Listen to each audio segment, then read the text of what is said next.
सावधान भक्तों, कल साल 2026 की ये होली अपने साथ ग्रहण को लेकर आई है, जो कि भारत में भी साफ साफ रूप से नजर आएगा। भक्तों, आज की ये वीडियो बड़ी ही खास और महत्वपूर्ण, साथ ही में थोड़ा सावधान करने वाली भी है, क्योंकि साल 2026 यानी कि वो साल जब रंगों का महापर्व होली एक ऐतिहासिक खगोलीय घटना का गवाह बनने जा रहा है। आप सबने बिल्कुल ठीक सुना, इस बार होली के रंगों के साथ आसमान में एक अजीब सी हलचल भी देखने को मिलेगी। मैं बात कर रहा हूं होली के दिन लगने वाले चंद्र ग्रहण की। हमारे हिंदू धर्म में होली, दिवाली और रक्षाबंधन जैसे त्योहार बड़े ही पवित्र और बड़े ही धूमधाम से मनाए जाते हैं, लेकिन जब इन त्योहारों पर ग्रहण का साया पड़ जाए तो खुशी के साथ साथ एक डर और शंका भी मन में बैठ जाती है। साल 2026 की होली पर कुछ ऐसा ही संयोग बनने जा रहा है। ज्योतिष शास्त्र के अनुसार होली और चंद्र ग्रहण का एक ही दिन होना एक बहुत ही बड़ा और दुर्लभ संयोग है। 17 फरवरी 2026 के दिन हम सभी ने सूर्य ग्रहण को झेला। इसके ठीक 15 दिन के बाद 3 मार्च होली के दिन अब चंद्र ग्रहण हम सभी को देखने को मिलेगा, जो कि भारत में भी साफ साफ रूप से नजर आएगा, जिसका असर न केवल हमारी कुंडली पर बल्कि हमारे भाग्य पर, यहां तक कि शेयर मार्केट पर भी इसका भारी असर हम सभी को देखने को मिलेगा। इतना ही नहीं, हमारी पूजा पाठ के साथ साथ ही पूरी दुनिया के वातावरण पर भी ये भारी पड़ने वाला है। तो आज इस वीडियो में मैं आप सभी की इसी दुविधा को दूर करने जा रही हूं, जो कि इस वक्त आप सभी के मन में हलचल मचाए हुए हैं, जैसे कि होलिका दहन का सही समय क्या होगा, 2 मार्च को होली मनाए या फिर 3 मार्च को रंगों वाली होली किस दिन खेली जाएगी, और बरसाने में होली कब मनेगी, चंद्र ग्रहण भारत में किस समय पर दिखाई देगा, और सूतक काल कब शुरू होगा और कब समाप्त होगा, इस दौरान क्या क्या सावधानियां बरतने की आवश्यकता है और हमारी कुंडली पर इसका कैसे असर पड़ेगा। सबसे जरूरी बात, ग्रहण खत्म होने के बाद और होलिका दहन से पहले आपको कौन से काम जरूर करने चाहिए ताकि आपके परिवार पर कोई भी आंच ना आए। तो निवेदन है आपसे, आप सभी अपना सभी कार्य 15 मिनट के लिए साइड में रखकर इस वीडियो को पूरा अंत तक देख लीजिए, क्योंकि आज आपको होली 2026 का पूरा पंचांग ज्योतिष का हाल और इस चंद्र ग्रहण का हमारी किस राशि पर क्या प्रभाव पड़ेगा, एक एक करके संपूर्ण जानकारी प्रस्तुत करूंगा। चलिए सबसे पहले बात कर लेते हैं उस कंफ्यूजन की, जिस उलझन की वजह से हमारी तिथियों को लेकर मन में कंफ्यूजन बन जाता है। तो देखिए, हिंदू पंचांग की बात करें तो होली का त्योहार फागुन मास की पूर्णिमा तिथि को मनाया जाता है, और साल 2026 में फागुन पूर्णिमा की जो तिथि है वो 2 मार्च की शाम को शुरू होकर 3 मार्च की शाम तक रहेगी। यहीं से सारा कंफ्यूजन शुरू होता है। आमतौर पर हम जिस दिन पूर्णिमा की शाम होती है उसी दिन होलिका दहन करते हैं, लेकिन साल 26 में 3 मार्च की शाम को यानी कि पूर्णिमा की शाम के समय में आसमान में चंद्र ग्रहण लगेगा। और हमारे शास्त्रों की बात करें तो ये अटल नियम है कि ग्रहण काल में कोई भी शुभ कार्य या पूजा या अग्नि प्रज्वलित करना सख्त मना होता है। ग्रहण के समय किया गया होलिका दहन शुभ फल प्रदान नहीं करता बल्कि दोष पैदा करता है। तो फिर होलिका दहन कब किया जाए? तो देखिए, ज्योतिष और पंचांग के अनुसार, जानकारों के अनुसार इसका सटीक ये निकलता है कि 3 मार्च की शाम को ग्रहण है, इसलिए साल 2026 में होलिका दहन 2 मार्च 2026 की रात को किया जाएगा। जी हां भक्तों, तारीख को थोड़ा नोट कर लीजिएगा। होलिका दहन 3 तारीख को नहीं बल्कि 2 मार्च की मध्यरात्रि में होगा। लेकिन रुकिए, 2 मार्च को भी एक बाधा है, और बाधा यह है कि 2 मार्च को शाम होते ही भद्रा लग जाएगी। तो आप तो जानते ही हैं कि भद्रा काल के दौरान होलिका दहन या कोई भी शुभ कार्य करना काल विपरीत बुद्धि जैसा माना जाता है। भद्रा में किया गया होलिका दहन परिवार, समाज और देश के लिए अशुभ होता है, इसलिए हमें भद्रा के खत्म होने का इंतजार करना पड़ेगा। तो साल 2026 में होलिका दहन का सबसे शुद्ध और सबसे शुभ मुहूर्त जो है, जो कि निकल कर सामने आ रहा है, वो है 2 मार्च को देर रात यानी कि 3 मार्च की शुरुआत होने वाली जब होगी, रात के समय में 12:50 से लेकर रात को 2:02 तक, ये वो समय है जब भद्रा की पुंज होगी या भद्रा समाप्त हो चुकी होगी।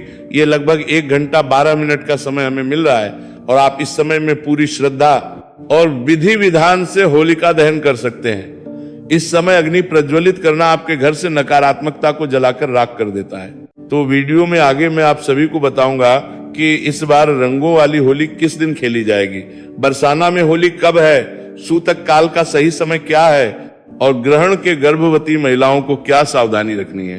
ये जानकारी बड़ी ही सूक्ष्म और महत्वपूर्ण है, लेकिन उससे पहले एक काम आप सभी को करना है। कमेंट सेक्शन में आप अपना नाम, स्थान और डेट ऑफ बर्थ लिख दीजिए, ताकि इस चंद्र ग्रहण के समय आपकी डेट ऑफ बर्थ लिख दीजिए। बर्थ के अनुसार राशि के अनुकूल क्या उपाय बनता पड़ेगा वो मैं आपको रिप्लाई के माध्यम से ही बता दूंगा। साथ ही साथ ओम सोमाय नमः भी जरूरी लिखिएगा, ताकि इस चंद्र ग्रहण का कोई गलत प्रभाव आप पर ना पड़ पाए। साथ ही अगर मेरे चैनल, मेरी आवाज को आप पहली बार सुन रहे हैं तो हमारे चैनल प्राचीन मार्ग टीवी को सब्सक्राइब करके पास वाले बेल आइकॉन को प्रेस करके रखिएगा और वीडियो को भी लाइक कर दीजिएगा, क्योंकि हम यहाँ सभी व्रत और त्योहारों की सही शास्त्रीय जानकारी प्रदान करते हैं। ज्योतिष शास्त्र और पंचांग के आधार पर आपको बताते हैं कौन सी तिथि कब है, व्रत आदि कब करना है, क्या विधि है, क्या नियम है और क्या गलती नहीं करनी है। यदि आप सभी व्रत और त्योहारों की सही शास्त्रीय जानकारी पाते रहना चाहते हैं तो कृपया हमारे चैनल प्राचीन मार्ग टीवी को सब्सक्राइब कीजिए और को प्रेस कीजिए। जब आप सब्सक्राइब का बटन दबाएंगे तो वहां एक घंटी का निशान बना हुआ आएगा, उसको अवश्य दबाइएगा, तभी आपको हमारे सारे वीडियो प्राप्त होंगे, अन्यथा आपसे जानकारी छूट जाएगी। चलिए अब बात कर लेते हैं उस खगोलीय घटना की जिससे हर कोई डरा हुआ है। चंद्र ग्रहण साल 2026 का वो पहला चंद्र ग्रहण है जो कि 3 मार्च 2026 मंगलवार के दिन लगने जा रहा है, और इसके ठीक 15 दिन के पहले ही 17 फरवरी को सूर्य ग्रहण भी लगा था। ये कोई मामूली ग्रहण नहीं होता है। जब 15 दिन के अंतराल में 2 बड़े ग्रहण पड़ते हैं तो उसका ग्रहण प्रभाव हम सभी के जीवन पर और हमारे देश पर भी पड़ता है। ये एक पूर्ण चंद्र ग्रहण होगा। इसका मतलब चंद्रमा पूरी तरह से पृथ्वी की छाया में आ जाएगा और लाल रंग में दिखाई देगा, जिससे कि भी कहा जाता है। अब सबसे बड़ा सवाल ये पैदा होता है कि क्या ये ग्रहण भारत में दिखाई देगा और इसका समय क्या होगा। तो जी हाँ, ये ग्रहण बिल्कुल भारत में दिखाई देगा।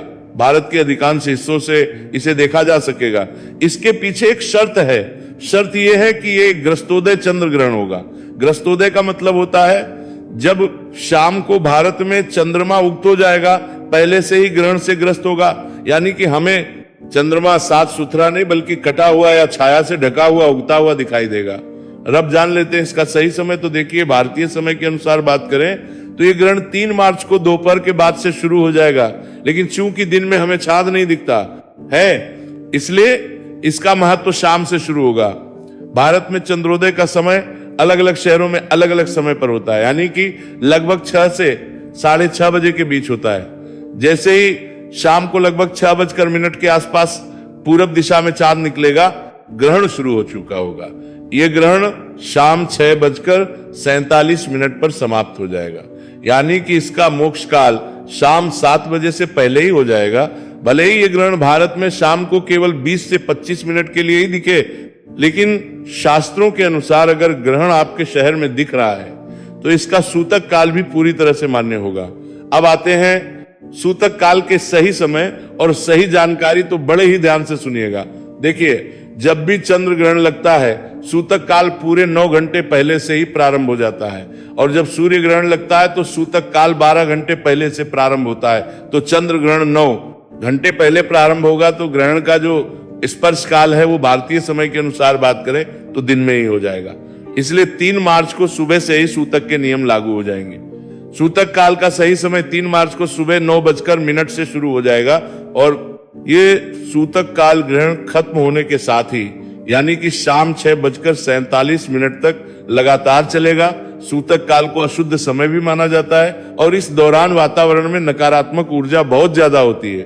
तो आपको इस दौरान क्या करना है और क्या नहीं करना है, ये आप कहीं नोट कर लीजिए या फिर इस वीडियो को सेव कर लीजिए। देखिए, सबसे पहली बात, पूजा पाठ बिल्कुल ही वर्जित होती है। जब भी ग्रहण लगता है तो देखिए 3 सुबह 9:30 से पहले आप सभी अपने घर में पूजा पाठ से निपट जाइएगा, और इसके दौरान बाद आपको 9 बजाकर बाद में घर के मंदिर के जो कपाट हैं उन्हें बंद कर दीजिएगा या फिर पर्दा डाल दीजिएगा। भगवान की मूर्तियों का स्पर्श करना पूरी तरह से वर्जित होगा। और दूसरा, खाने पीने की जो भी चीजें हैं सूतक का लगने से पहले ही, यानी कि सुबह 9 बजे के आसपास ही खाने की सभी चीजों में, जैसे कि दूध, दही, पानी का मटका हो गया या कोई खाने की ज्यादा चीज है तो उसमें भी तुलसी दल डालकर रखिएगा, डाल दीजिएगा। अगर देखिए, वैज्ञानिक और धार्मिक दृष्टि से तुलसी में पारा यानी कि मर्क्यूरी होता है, जो कि ग्रहण के हानिकारक किरणों को भोजन में प्रवेश करने से रोकता है। तीसरा, इस दौरान आप किसी भी नुकीली चीजें जैसे कि सुई, कैंची चाकू का इस्तेमाल बिल्कुल भी ना करें, सिलाई कढ़ाई भी ना करें, बस मन ही मन में मंत्रों का जाप करते रहें या फिर धार्मिक पुस्तकें पढ़ें। जो भी गर्भवती महिलाएं हैं वो पूरे तरीके से अपने आप को में बंद कर ले ताकि कहीं से भी रोशनी ना पड़ सके। कोशिश करें कि ग्रहण काल के दौरान परिवार का कोई भी सदस्य घर से बाहर ना निकले और गर्भवती महिलाएं इस दौरान ना तो झुके और कोशिश करें कि इस दौरान अपने पेट पर गेरू का लेप लगा ले या फिर गाय के शुद्ध गोबर का लेप भी आप लगा सकते हैं। और अब सबसे बड़ा सवाल जो कि हर किसी को परेशान करके रखता है कि रंगों वाली होली कब खेली जाएगी, यानी कि धुलंडी कब खेली जाएगी। तो देखिए, आमतौर हम होलिका दहन की अगली सुबह रंग खेलते हैं, तो इस हिसाब से तो हमने होलिका दहन 2 मार्च की रात को किया। इस हिसाब से 3 मार्च की सुबह में रंगों वाली होली खेलनी चाहिए, लेकिन आज ज्योतिष आड़े आता है। 3 मार्च को सुबह से ही सूतक लग रहा है और शाम को ग्रहण है, तो ज्योतिष शास्त्र कहता है कि ग्रहण के दिन उत्सव नहीं मनाना चाहिए। ग्रहण का दिन संयम, तप और जप का दिन होता है, ना कि शोर शराबे और ना ही हुड़दंग का। इसलिए देश के बड़े विद्वानों और काशी के पंचांग के अनुसार रंगों वाली होली 3 मार्च को नहीं बल्कि 4 मार्च 2026 बुधवार को खेली जाएगी। 4 मार्च को ग्रहण का कोई साया नहीं होगा, पूर्णिमा तिथि खत्म हो चुकी होगी और चैत्र मास की प्रतिपदा तिथि यानी कि हिंदू नववर्ष की पहली सुबह की तरह होगी। वातावरण पूरी तरह से शुद्ध और सकारात्मक हो चुका होगा, इसलिए 4 मार्च को आप जी भर के रंगों वाली होली खेलें, गुलाल उड़ाएं और होली मिलन समारोह बड़े ही प्रेम और धूमधाम से मनाएं। इस दिन पूरी तरह से शुभ योग भी बन रहे हैं। और अब बात कर लेते हैं कि ये चंद्र ग्रहण भारत में कहां कहां पर दिखाई देगा और इसका ज्योतिष प्रभाव क्या है। तो देखिए, ये चंद्र ग्रहण मुख्य रूप से एशिया, ऑस्ट्रेलिया, अमेरिका और प्रशांत महासागर के क्षेत्रों में दिखाई देगा। ज्योतिष की दृष्टि से ग्रहण सिंह राशि और पूर्वा फाल्गुनी नक्षत्र में लग रहा है। इसका मतलब यह है कि जिन लोगों की राशि सिंह है, इस दिन थोड़ा ज्यादा संभल कर रहने की आवश्यकता है। आपको मानसिक तनाव, बेचैनी या छोटी मोटी चोट लग सकती है, तो थोड़ा सा ध्यान और सतर्क रहिएगा। सिंह राशि के अलावा कुंभ और वृश्चिक राशि वालों को भी थोड़ी सावधानी ज्यादा बरतने की आवश्यकता है, लेकिन घबराइए नहीं, उपाय बड़ा ही सरल है। ग्रहण के दौरान आप अपने गुरु मंदिर को मंत्र का जाप करते हुए रहें या फिर ओम नमः शिवाय महामृत्युंजय या फिर ओम नमो भगवते वासुदेवाय नमो नमः का जाप भी कर सकते हैं। ग्रहण काल में किया गया मंत्र जाप सामान्य दिनों के मुकाबले 100 गुना से भी ज्यादा फल देता है। इससे आप घबराए नहीं, यानी कि आपदा नहीं बल्कि अवसर माने और जितना हो सके पुण्य कमाएं और अपनी राशि पर इसका अधिक से अधिक सकारात्मक परिणाम भी पाएं। और अब सबसे जरूरी बात कि ग्रहण समाप्त होने के बाद क्या करें और होलिका दहन से पहले क्या करें। तो देखिए, होलिका दहन तो हम एक रात पहले कर चुके हैं, लेकिन उसकी राख और ग्रहण करना अभी बाकी है। तो 3 मार्च की शाम को जैसे ही 6:47 पर ग्रहण खत्म हो जाएगा, आपको कुछ नियम तो तुरंत ही मान्य होंगे।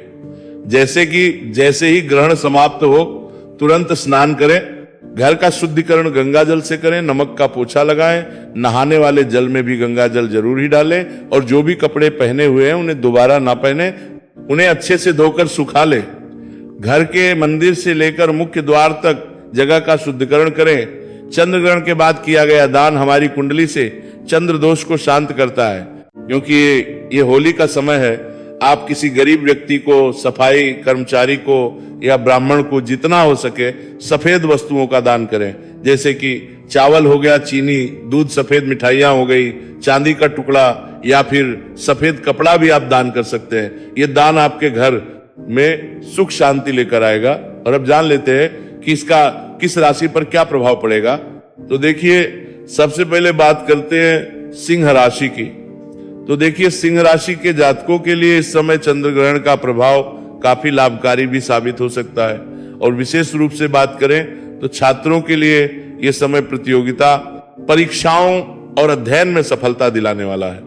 जो लोग राजनीतिक, प्रशासन या फिर सरकारी सेवाओं से जुड़े हुए हैं, उनके लिए यह ग्रहण काफी तरह की खुशखबरियां लेकर आने वाला है। नई गाड़ी, विवाह के योग भी बनते हुए आ रहे हैं। अगले राशि है धनु राशि। धनु राशि के जितने भी जातक हैं, इस चंद्र ग्रहण के प्रभाव शुभ और फलदायी बने रहेंगे। इस समय आपको कोई भी वाहन या संपत्ति प्राप्त हो सकती है, जिससे आपकी आर्थिक स्थिति मजबूत होगी। इसके अलावा दैनिक आय में भी वृद्धि के योग हैं और निवेश से भी अच्छा लाभ मिलने के संकेत मिल रहे हैं। अभी 15 दिन पहले जो सूर्य ग्रहण हम सभी ने देखा, उससे भी हमारी कुंडली पर काफी गहरा असर पड़ा है। आप सबने इसे भी किया होगा कि इन 15 दिन के समय के बीच में क्या कुछ बदलाव आप सभी को देखने को मिल रहे हैं। तो अगली राशि की बात कर लेते हैं, मकर राशि की। मकर राशि के जितने भी जातक हैं, चंद्र ग्रहण के प्रभाव से इस समय आप सभी को बड़े ही शुभ फल प्राप्त होंगे।